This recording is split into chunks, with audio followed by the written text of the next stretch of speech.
षष्ठी विभक्ति के रूप को देखेंगे तो हम बाकी सेंटेंस को भी षष्ठी विभक्ति के साथ जो भी सेंटेंस बन रहा है उसको हम अच्छे से समझ पाएंगे।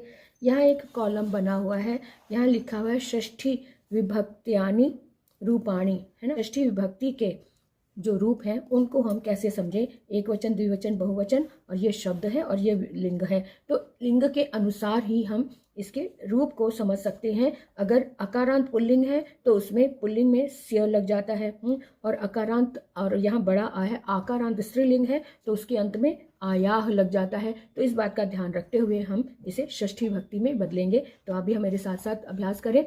लिंगम अकारांत पुल्लिंग, अकारांत पुल्लिंग के ये शब्द दिए हुए, छात्रः विद्यालयः सुतः रामः। तो जितने भी ये सभी अकारांत, छात्र अकारांत, विद्यालयः ये भी अकारांत, सुतः तः अकारांत, रामः म के पीछे भी अ की आवाज आ रही है। इन सभी शब्दों के पीछे अंत में अ की आवाज आ रही है। इसका मतलब ये रूप जो है वो अकारांत पुल्लिंग के अंतर्गत आते हैं। तो जितने भी रूप अकारांत पुल्लिंग के अंतर आते हैं उसकी षष्ठी विभक्ति में एक वचन में स्य लग जाता है, द्विवचन में योह लग जाता है, और बहुवचन में णाम लग जाता है। इस तरह से इसका अभ्यास करें। तो छात्रः का षष्ठी विभक्ति क्या होगी, छात्रस्य, छात्रयोः द्विवचन, और बहुवचन में छात्राणाम। विद्यालयः है शब्द तो विद्यालयस्य।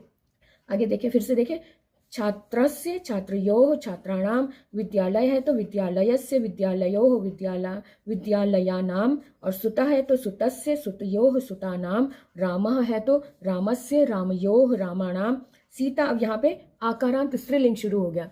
आकारांत स्त्रीलिंग के रूप थोड़े डिफरेंट होंगे, क्योंकि आकारांत स्त्रीलिंग जो है, स्त्रीलिंग के रूप सीता के हम एक बार याद करने होंगे। सीता के रूप जब हम एक बार याद कर लेंगे तो स्त्रीलिंग के जितने भी आकारांत वाले रूप होंगे वो सब सीता की तरह चलेंगे। तो हम देख लेते हैं यहाँ पर कि सीता का षष्ठी विभक्ति में क्या रूप होगा। जितने भी षष्ठी विभक्ति के रूप है उसमें आयाह लग जाएगा आकारांत स्त्रीलिंग वाले शब्दों में। इनमें सभी में देखो आ की मात्रा लगी हुई है, इसका मतलब ये सभी आकारांत स्त्रीलिंग वाले रूप है। तो इसमें अगर सीता के षष्ठी विभक्ति में सीता याह आया है तो कथा में भी कथा याह, प्रिया में भी प्रिया याह आ रहा है। तो इस तरह से इनके रूप सबके एक से चलेंगे। तो सीता या षष्ठी विभक्ति एक वचन में सीता याह, द्विवचन में सीतयोः, और बहुवचन में सीता नाम।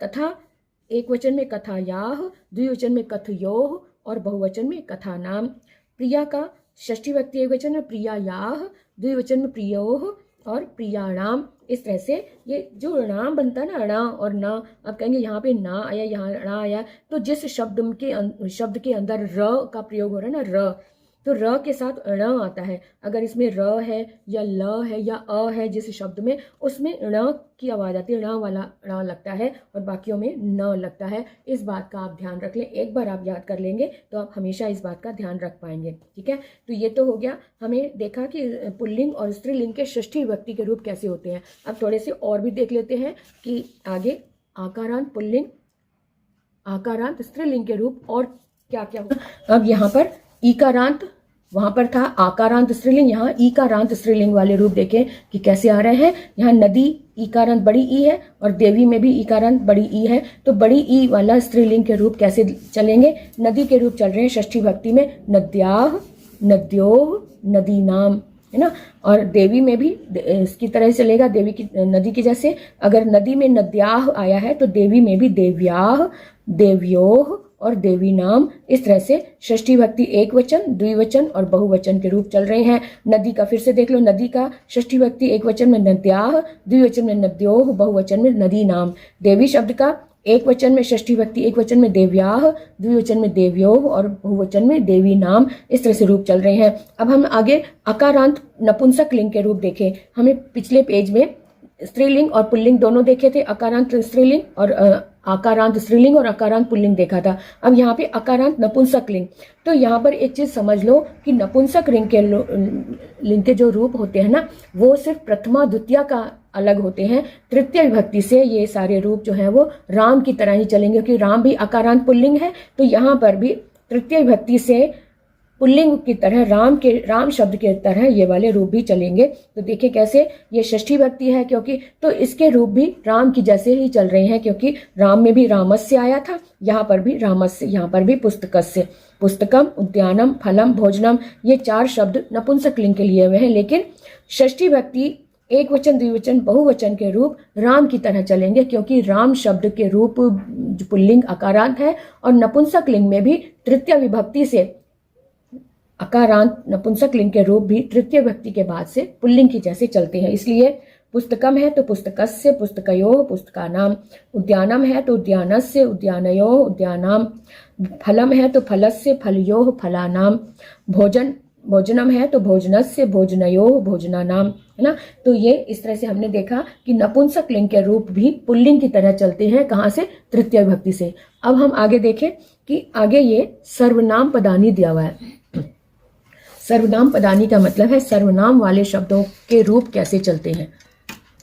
तो यहाँ देखो अच्छे से कि सर्वनाम पदानी यानी जो अस्मद, युष्मद, तत्सर्वनाम में स्त्रीलिंग, पुल्लिंग और नपुंसकलिंग आ रहा है, और एतत् में भी पुल्लिंग, स्त्रीलिंग और नपुंसकलिंग। सिर्फ अहमद और त्वम यानी अस्मद और युष्मद में, अस्मद और युष्मद वाले शब्द हैं, इनमें स्त्रीलिंग और पुल्लिंग का बंधन नहीं होता। क्यों? क्योंकि मैं स्त्रीलिंग भी हो सकता है, पुल्लिंग भी हो सकता है। तो अस्मद और युष्मद दोनों में स्त्रीलिंग और पुल्लिंग के अलग रूप नहीं होते, एक ही होता है। तो इसलिए अस्मद और युष्मद में एक बार में ही याद करना है, और तत्सर्वनाम में पुल्लिंग को भी अलग से देखना है, स्त्रीलिंग अलग से देखना है और नपुंसकलिंग को अलग से देखना है। तो अस्मद यानी अहम वाले जो सर्वनाम है उसकी षष्ठी भक्ति में रूप बनता है मम, द्विवचन में आवयोः और बहुवचन में अस्माकम। त्वत् यानी युष्मद सर्वनाम में षष्ठी भक्ति में तव, द्विवचन में युवयोः और षष्ठी बहुवचन में युष्माकम। फिर से देखो, अस्मद सर्वनाम में षष्ठी भक्ति एक वचन में मम और युष्मद के एक वचन में षष्ठी भक्ति में तव, मम और तव, मम मैंने मेरा, तव मैंने तुम्हारा, है ना। और द्विवचन में आवयोः और युवयोः, योः अंत में आ रहा है। तो अस्मद में आवयोः यानी हम दोनों का साथ में का के की या रा रे री, यानी कि यहाँ पर हम दोनों यानी कि हमारा शब्द रा रे री भी होता है ना इसका चिन्ह, और काके के भी होता है। तो इसलिए आवयोः और युवयोः में भी यू लग रहा है। युवयोः का मतलब तुम्हारा या तुम दोनों का, या रा रे री है तुम्हारे, रा रे री लगता है, या फिर काके की। तो तब मैंने तुम्हारा, और युवयोः का मतलब तुम दोनों का। तो इस तरह से। और बहुवचन में युष्माकम, अस्मद में बहुवचन में अस्माकम और युष्मद में युष्माकम। इस तरह से इनको अच्छे से याद रख सकते हैं। मम षष्ठी भक्ति एक वचन, आवयोः षष्ठी भक्ति द्विवचन, अस्माकम षष्ठी भक्ति बहुवचन, तव षष्ठी भक्ति एक वचन, युवयोः षष्ठी भक्ति द्विवचन और युष्माकम षष्ठी विभक्ति बहुवचन। अब हम आते हैं तत्सर्वनाम में, जिसमें पुल्लिंग, स्त्रीलिंग और नपुंसकलिंग को देखेंगे।